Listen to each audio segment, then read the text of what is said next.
بسم اللہ الرحمن الرحیم۔ السلام علیکم ورحمۃ اللہ وبرکاتہ۔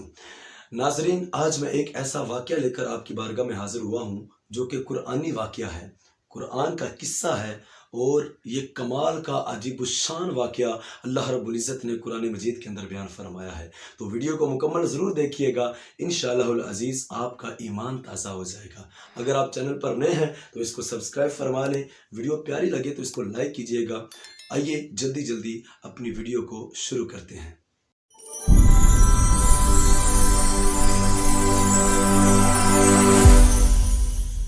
ناظرین کرام، یہ ایک ایسا پتھر ہے جو کہ حضرت موسیٰ علیہ السلام کے ساتھ تعلق رکھنے والا ہے۔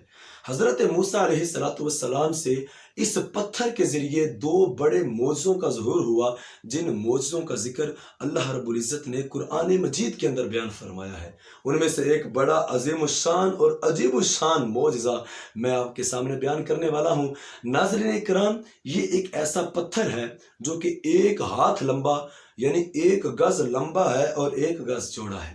اور اس کا واقعہ کچھ یوں ہے کہ بنی اسرائیل والوں کا یہ دستور تھا، یہ طریقہ تھا کہ بنی اسرائیل والے جب بھی غسل کرتے تھے تو وہ مجمع عام کے اندر آ کر غسل کیا کرتے تھے۔ جی ہاں ناظرین کرام، برہنہ حالت میں ننگے بدن ہو کر وہ ایک دوسرے کے سامنے کھلم کھلا غسل کیا کرتے تھے۔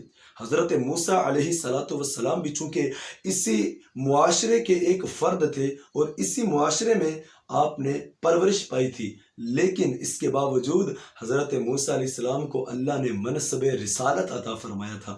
آپ اللہ رب العزت کے نبی تھے، تو حضرت موسیٰ علیہ السلام یہ کیسے گوارا کر سکتے تھے کہ اس معاشرے کے اندر ایسی بے حیائی ہوتی رہے اور پھر موسیٰ علیہ السلام بھی اس بے حیائی کا حصہ بنے؟ تو کوئی بھی اللہ کا نبی ایسا نہیں جو اس بے حیائی کو پسند کرتا ہو۔ حضرت موسیٰ علیہ السلام کو بڑا صدمہ ہوتا ان کے اس عمل سے، آپ بڑا ناپسند فرماتے تھے۔ اسی وجہ سے حضرت موسیٰ علیہ السلام یا تو تنہائی کے اندر غسل کیا کرتے تھے یا پھر اپنے جسم پر تہبند شریف باندھ کر غسل کیا کرتے تھے۔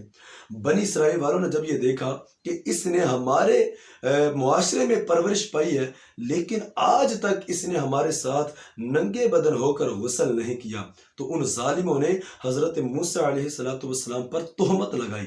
انہوں نے یہ خبر پھیلا دی جھوٹی کہ حضرت موسیٰ علیہ السلام کے جسم پر معاذ اللہ برس کا، کوڑ کی بیماری کا سفید داغ ہے، یا پھر کوئی عیب ضرور ہے جس کی وجہ سے حضرت موسیٰ علیہ السلام ہمارے ساتھ غسل نہیں کرتے، ننگے بدن ہو کر نہیں نہاتے۔ ناظرین کرام، یہ خبر آگ کی طرح پھیلی اور ہر چھوٹے بڑے فرد کی زبان پر اس کا چرچا ہونا شروع ہو گیا۔ حضرت موسیٰ علیہ السلام کو جب یہ خبر ملی تو آپ کو بڑا صدمہ ہوا اور بہت آپ غمگین ہو گئے کہ ان ظالموں نے یہ میرے بارے جھوٹی خبر پھیلا دی ہے۔ اب اللہ پاک کا اتنا برگزیدہ نبی اور بندہ ہو اور اللہ پاک کی غیرت یہ کیسے گوارا کر سکتی ہے کہ اس نبی کی ناموس پر پروپیگنڈا کر کے اس طرح سے حملہ کیا جائے؟ اللہ پاک نے ایسی حکمت کے ذریعے اور ایسے عجیب واقعے کے ذریعے حضرت موسیٰ علیہ السلام کی برات کا اعلان فرمایا کہ جس سے جتنے بنی اسرائیل والے تھے ان کے سامنے آپ کی پاک دامنی کا اعلان ہوا۔ ناظرین کرام، یہ واقعہ کچھ یوں ہوا کہ ایک دن حضرت موسیٰ علیہ السلام غسل فرمانے کے لیے پہاڑوں کے درمیان تشریف لے کر آئے۔ وہاں ایک کنواں تھا جو پانی کا کنواں تھا، اور وہاں بہت کم لوگ جایا کرتے تھے۔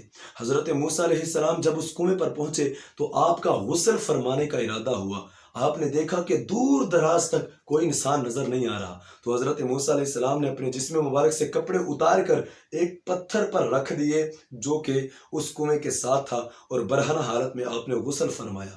ناظرین، جب حضرت موسیٰ علیہ السلام نے غسل مکمل کیا اور کپڑے لینے کے لیے اس پتھر کی طرف آئے تو اس پتھر نے دوڑنا شروع کر دیا۔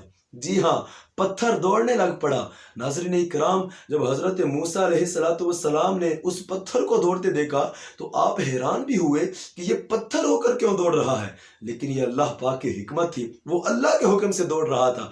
حضرت موسیٰ علیہ السلام اس پتھر کے پیچھے دوڑنے لگے اور فرماتے ہیں، ثوبی حجر، ثوبی حجر، اے پتھر میرے کپڑے مجھے واپس دے۔ لیکن وہ پتھر دوڑتا جا رہا ہے، یہاں تک کہ موسیٰ علیہ السلام پیچھے دوڑتے رہے، برہنہ حالت میں دوڑتے رہے۔ اور وہ پتھر شہر کے اندر داخل ہو گیا اور بڑی بڑی سڑکوں پر بڑے بڑے بازاروں پر دوڑنے لگا۔ ناظرین کرام، اب لوگ دیکھ رہے ہیں حضرت موسیٰ علیہ السلام اس پتھر کے پیچھے کپڑے لینے کے لیے بھاگ رہے ہیں، لیکن وہ برابر دوڑتا جا رہا ہے، یہاں تک کہ گلیوں اور کوچوں کے اندر وہ پتھر آ گیا اور موسیٰ علیہ السلام کو گلی کوچوں کے اندر دوڑاتا رہا۔ جب ہر فرد نے، چھوٹے بڑے انسان نے حضرت موسیٰ علیہ السلام کے جسم مبارک کو دیکھا تو ناظرین کرام وہ دیکھتے ہی رہ گئے کہ حضرت موسیٰ علیہ السلام کا جسم مبارک تو بالکل ہی بے عیب ہے اور حسین و جمیل ہے، اور ایسا حسین و جمیل کہ آپ کے جسم مبارک کا ہر حصہ حسن و جمال میں نقطۂ کمال کو پہنچا ہوا ہے، اور پورے بنی اسرائیل میں حضرت موسیٰ علیہ السلام جیسا تو مبارک حسین جسم کسی کا ہے ہی نہیں۔ جب ان لوگوں نے اپنی آنکھوں سے موسیٰ علیہ السلام کی پاک دامنی کو دیکھ لیا تو ان کی زبانوں پر ایک جملہ تھا، واللہ ما بموسیٰ من بأس، واللہ ما بموسیٰ من بأس، یعنی وہ کہتے ہیں اللہ کی قسم حضرت موسیٰ علیہ السلام تو بالکل ہی بے عیب ہیں اور پاک دامن اور حسین و جمیل جسم والے ہیں۔ سبحان اللہ۔ جب اس پتھر نے حضرت موسیٰ علیہ السلام کی براءت کا مکمل اعلان کر دیا تو وہ خود بخود اللہ کے حکم سے رک گیا۔ حضرت موسیٰ علیہ السلام نے کپڑے لیے اور جلدی آپ نے کپڑے پہنے اور اس پتھر کو اپنے جھولے میں رکھ لیا، اور وہ پتھر حضرت موسیٰ علیہ السلام کے ساتھ ہی رہا کرتا تھا۔ تو ناظرین کرام، کتنا دلچسپ واقعہ ہے۔ اللہ رب العزت نے اس واقعے کا ذکر سورۃ الاحزاب پارہ نمبر 22 کے اندر کچھ یوں بیان فرمایا، یا ایھا الذین آمنوا لا تکونوا کالذین آذوا موسیٰ فبرأہ اللہ مما قالوا وکان عند اللہ وجیہا۔ اس کا ترجمہ کچھ یوں ہے، اللہ نے ارشاد فرمایا، اے ایمان والو، تم ان لوگوں کی طرح نہ ہونا جنہوں نے حضرت موسیٰ علیہ السلام کو تکلیف پہنچائی اور موسیٰ علیہ السلام کو ستایا، اور انہوں نے حضرت موسیٰ علیہ السلام پر جو تہمت لگائی، اللہ نے اس تہمت سے موسیٰ علیہ السلام کو بری فرما دیا۔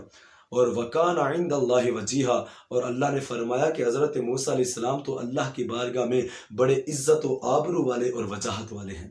تو ناظرین کرام، یہ تھا آج کا دلچسپ واقعہ۔ اس واقعے سے ہمیں کیا سیکھنے کو ملا؟ اس واقعے سے ہمیں یہ سیکھنے کو ملا کہ اللہ کے جتنے بھی نبی ہیں وہ بے عیب ہیں، بے گناہ ہیں، یعنی کوئی بھی نبی ایسا نہیں جس کے اندر کوئی عیب ہو یا کوئی نقص ہو یا گناہ ہو۔ اللہ کے تمام انبیاء معصوم ہیں اور اللہ کے پاک بندے ہیں جو ہر عیب اور گناہ سے پاک ہیں، اور اگر کوئی ان کی طرف کسی عیب کی یا گناہ کی نسبت کرے گا وہ بدبخت انسان ہوگا اور بے دین ہوگا، وہ مسلمان اور مومن نہیں ہو سکتا۔ تو ناظرین کرام، اگر یہ ویڈیو آپ کو پسند آئی ہے تو اس کو لائک کر دیجئے، چینل پر نئے ہیں تو سبسکرائب فرما لیں، بیل آئیکن کو ضرور دبائیے گا تاکہ آنے والی ہر ویڈیو سب سے پہلے آپ تک پہنچ سکے۔ انشاءاللہ اسی طرح کی مزید معلوماتی ویڈیوز، قرآنی سچے واقعات آپ کے سامنے لے کر حاضر ہوتے رہیں گے۔ تب تک مجھے اجازت دیجیے، اپنا بہت سارا خیال رکھیے گا۔ السلام علیکم ورحمۃ اللہ وبرکاتہ۔